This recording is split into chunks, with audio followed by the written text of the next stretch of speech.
Hi, so I'm Wayne Silby. I'm chairman of Calvert Foundation and also the founding chair of the Calvert Funds in Washington, D.C.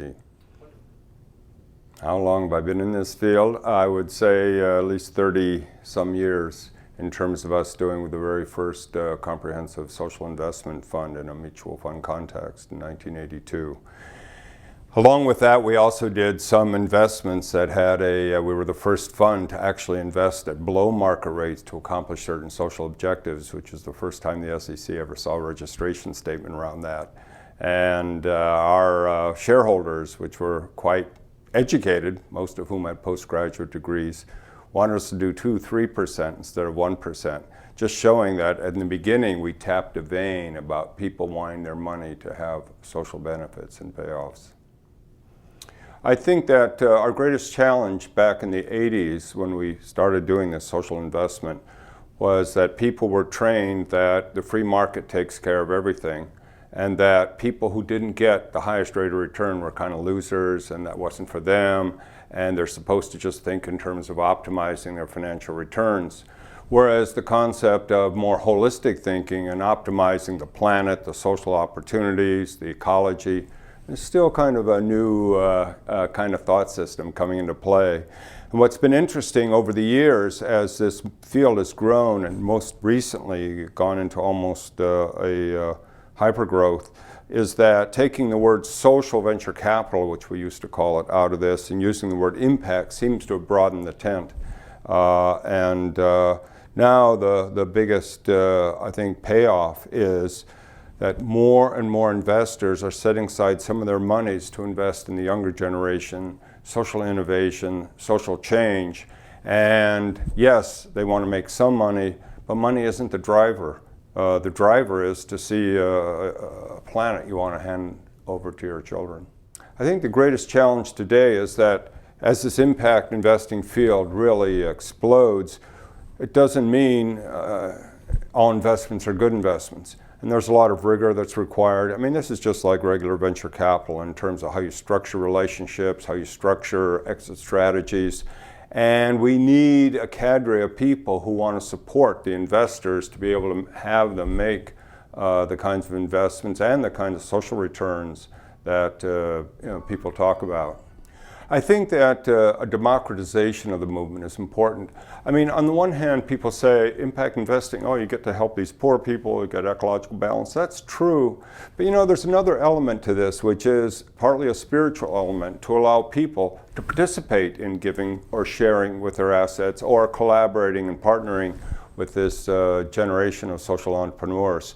So for us, we're looking through Impact Assets, which is an organization that is looking to democratize, along with Calvert Foundation, this finance by offering to the public the opportunity to participate in a pretty responsible way. Calvert Foundation now has grown to hundreds of millions of dollars by allowing people to participate in microfinance and others on a pretty riskless basis. But I think that some of the next challenges have to do with people need to take some risk for how our future is going to turn out. And so it's an education process, it's a reaching out process to the public. But again, it isn't just about the end entrepreneur or the end customer. It's also about the people who are participating and allow them to express themselves through how they want to share some of their assets. I think that as we get a concentration of wealth in the world, this is an issue. Everyone realizes this is an issue. And one way to deal with that issue is for the wealthy or those who have extra assets to think of themselves as trustees for part of those assets, to move those around into real human social needs instead of some zero fund, hedge fund game or something like that, whatever. The point is, we're in a market economy where concentration of wealth is happening, and that wealth needs to be kind of given in terms of opportunities or shared. And this isn't about giving money away as much as it is about making sure that we do create the middle class that is educated enough and resourced enough to be able to create the innovations, to lever, so that we can continue with some semblance of a market economy. Because otherwise we're at a kind of it's going into a problem. Let me answer the question this way. Once I spoke before the 100 largest CFOs of the foundations in America, the people already had a charitable purpose. And I knew I was kind of lost, and this was about 20 years ago, when I started talking about this impact investing, this social venture capital, and they all picked up their pencils and ready to, you could just see they wanted to do something in terms of return on investment, the strategies and the structures they were familiar with. And yet, here we have foundations whose purpose is for the general welfare. And instead of thinking in terms of how do we focus on the general welfare, what they were taught in their schools was just return on equity and financial return, optimizing that, maximizing that. Now people are learning that we're part of a more interconnected global society. There's an interdependence. There's a way that sometimes a 7% return is better than an 8% return when you put in certain other kind of externalities and other factors. And now I think people are getting educated in MBA schools to be able to make those kinds of decisions and say, some of our pension assets, if we all put just a few percent into ecological balance, into social justice, opportunities, education, all at once, we'll actually make more money on the 98% of the portfolio that we kind of invest in traditional ways because we're creating an investable society. And people are beginning to taste that, beginning to see that. This 20 years ago was lost on folks. I think what's going to happen is that if we appropriately roll out this impact investing and let the public participate, it's so exciting because the young people have the energies, there are these hubs, there are these ways of networking, and some of us older people still control some of the levers of the money and how the channels go. And I think more and more we're going to see this intergenerational transfer, which isn't to the baby boomers from the young people, but rather from baby boomers back to the young people and recycling in a way that can create this world that instead of worrying that our children are going to be worse off than we were, give an opportunity that we can actually make the world better off through this impact investing tool and by spreading that wealth through investments into these young people are the future, let me tell you. That's great. Oh, I want to say that I didn't start out being a humanities. I was a Wharton School undergraduate, a lawyer, and I just want to be financially independent. But I started one of the very first money funds, and within a few years, we were over $1 billion, which in 1970s was pretty amazing for people 25 years old. And then instead of more money, I was able to say, what other, and I ran into a conference on Buddhism. One of the objects of Buddhism is the Eightfold Path, right livelihood, which is how do you do your work in a way that expresses your values and isn't just be holy on Sunday, but rather imbue that the whole week. So I'm sitting there in the conference saying, gee, my goal is to get an extra 30 basis points more than the other guys, and we're quite successful, and is that what goes on my gravestone? And I got the idea, why not create a fund that really expresses our generation's values, and do a fund that based on a more holistic set of principles that became the first comprehensively screened social investment fund. So it was out of that kind of Buddhist right livelihood path that these challenges are being addressed.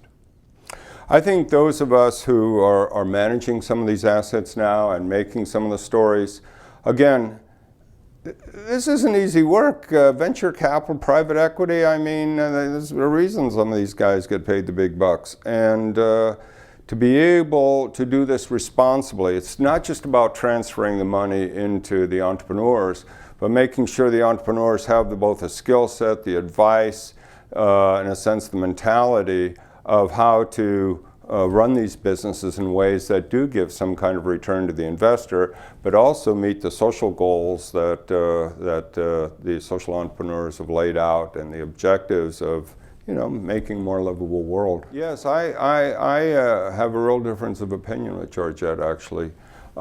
Georgette, and God bless her, I love her, and we invested whatever, but she kind of works through the pension funds and some of the more traditional institutions where they currently have to adhere to a prudent man rule, which currently is interpreted that you can't make below market investments.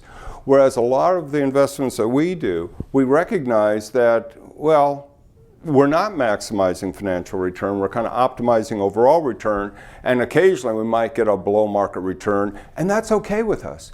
Whereas with her investors, these institution types, the rules and regulations have not changed to allow them to say, you know, if I just take a few percent of my portfolio and make the world more investable, I'm going to make more money on the rest of my portfolio. And people accept this when you converse with them, but somehow our laws need to change. Someone once suggested the prudent man rule should be changed to the prudent woman rule, because it's really about taking care of the entire, the entire community, not just being a Starbucks and going after your own little ROI or your, maximizing investment return. And I think this is the kind of thinking that is emerging into our society, but it's creeping along, and our rules and regulations must change. And Georgette, so we have a back and forth on that, and I totally respect and love her. Very nice. Well, I think that I'm very much in favor of these new rules that allow crowdfunding, that allow people to, over the internet, find some investments that might be good. People are going to lose money. They'll get in with the wrong folks now and then. But I think there are enough platforms emerging who want to see this succeed, who are doing it for the benefit of the society and not because of some personal gain, that we will see opportunities where people, average people, school teachers and others can invest and participate in this movement. So I'm actually pretty excited by some of the new rules coming out of the SEC or the Congress to really democratize and put people in touch with this way of building this better world. Well, I think that having created some other organizations, there's a phase where you want to become the cool kids club. Not that I was ever a cool kid in high school, believe me, but it's very popular to be in the cool kids club. And I think that impact investing, and when people at cocktail parties, instead of talking about this hedge fund that they, playing zero-sum games, they either made this money, although they're not making it, that's not working. But anyway, the point is, at cocktail parties to say, I invested in this microfinance opportunity in Cambodia because I felt like they were doing this. And someone says, I just did this education deal in Brazil where people pay back based on 1% of their income as a way to help fund the new, as a way to help fund the education for the poor. So I think that what's happening is this is becoming a cool kids club kind of, and this conference here is, these are definitely the people you want to be with.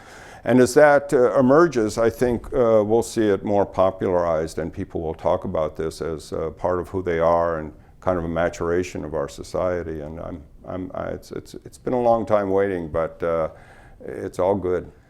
Just that I feel like, again, this concentration of wealth that's happening in our society, that's partly a result of our market system. One way to address this is for those who have the wealth to act as a trustee for part of that wealth, to move this money around into our social entrepreneurs and into the people who are building this, especially the young people who are going to build this future. And right now, people don't like high risk in their assets. But I think that the greater risk is not taking this risk with our young people and betting on them and putting some gas in their tanks with some of their ideas. Really, the young people are bubbling along, but we who are some of the gatekeepers for these assets must find a way to work with them to go forward together. And yes, Wayne Silby, I'm chairman of Calvert Foundation, founding chair of Calvert Funds, Impact Assets, and been working in this area of social venture capital, impact investing for over 20 years.